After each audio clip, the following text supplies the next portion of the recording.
കുമാരേട്ടാ എന്താ കുമാരേട്ടാ നിങ്ങൾ ഇവിടുത്തെ കട വിളിച്ചത്? എത്ര കാലം ഇന്നത്തെ കടയിരുന്നതാ? ഇത്ര ചെറിയ കുട്ടിയാവുമ്പോ എത്ര വന്ന് ഭക്ഷണം കഴിച്ചിക്കണ് ഞങ്ങള്. എന്താ കുമാരേട്ടാ? കുമാരേട്ടനെ മനസ്സിലായാലോ തോന്നുന്നു.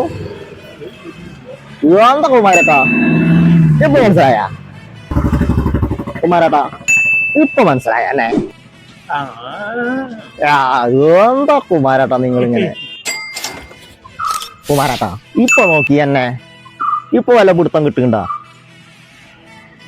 ഇനിയൊന്നും ഊരാൻ നിക്കല്ലേ, ഞാൻ ഊരോ ഒന്ന് പിറ്റി. എന്റെ വീട്ടും പേരൊന്ന് പറയ്, എന്നാലും എനിക്ക് മനസ്സിലാവും. എന്താ കുമാരേട്ടാ വീട്ടും പേര് പറഞ്ഞിട്ട് വേണോ ഇവന്നാ മനസ്സിലാക്കാൻ? ഓട്ടാ ഇവടപ്പാൾക്ക് ബസ് ഉണ്ടാട്ടാ. ഒരു 10 മിനിറ്റും കൂടി കഴിഞ്ഞാൽ ബസ് വരാനുണ്ട്. 10 മിനിറ്റ് ഉണ്ടാ? 10 മിനിറ്റ്. അപ്പൊ നിങ്ങളെ കൈകൊണ്ട് എനിക്കൊരു ചായ തരും നിങ്ങൾ. എനിക്ക് പല കാര്യങ്ങളൊക്കെ എങ്ങനെ പോരട്ടെ. വയസ്സായാലും കുട്ടിയെ ഓർമ്മ വരാനൊക്കെ കുറെ വഴുകും. വയസ്സായില്ലേ?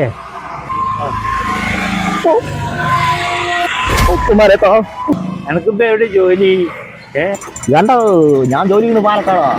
എന്റെ അമ്മ കൂടെ ഉണ്ട് ഇവിടെ. ഞാൻ പണ്ട് സ്കൂളിൽ പഠിക്കുന്ന കാലത്ത് എത്ര വന്ന് ഭക്ഷണം കഴിച്ചിരിക്കുന്നു കുമാരേട്ടാ. ആ ഒരു ഓർമ്മ എന്റെ മനസ്സിൽ ഇപ്പോഴും ഉണ്ട്.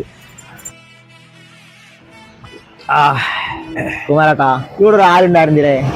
മുറിച്ചു പോയി. അത് കാരണം ഇവിടെ ആകെ മാറ്റം വന്നു പോയി.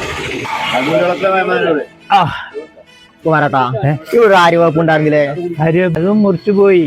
എന്താ കുമാരേട്ടാ ഒക്കെ മുറിക്കാൻ നിങ്ങൾ? എന്താ നാട്ടുകാരൊക്കെ ഇങ്ങനെ? എന്റെ അല്ലല്ലോ, എന്റെ പറമ്പല്ല, ആ PWD-ല്ലേ. എന്താ ചെയ്യാ? ഈ ഒരു മുറിച്ചു കൂടി ഇരുത്തി കുടിക്ക്. അത് എനിക്ക് എന്നെ തന്നെ മനസ്സിലാവുന്നതാണ്. ചേട്ടാ ഒരു ചായ കേട്ടാ. നല്ല ചായ ചായ വേറൊക്കെയായിട്ടുണ്ട്. നല്ല രുചിയാ. കുടിച്ച് നോക്കി വരണ കുട്ടി എന്റെ ബസ്. എന്താ കുമാരേട്ടാ 10 മിനിറ്റ് ബസ് വേണമെന്നില്ല ഞാൻ ചായ മേടിച്ചത്. എന്താ കുമാരേട്ടാ മനുഷ്യൻ അങ്ങനെ പറ്റിക്കാൻ പാടുണ്ടോ?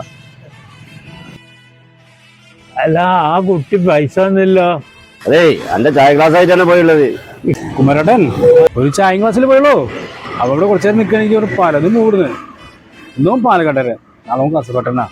എന്നെ ഇവിടെ കണ്ടിട്ടില്ലല്ലോ. എന്നെ ആടെ എവിടെയാണ്? നമ്മള് തൃശ്ശൂര്.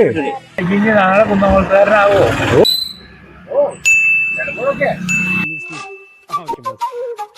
കുമാരാ തൽക്കാലം ഈ കട അടച്ചോ. വന്നത് കാര്യം പോയില്ലേ?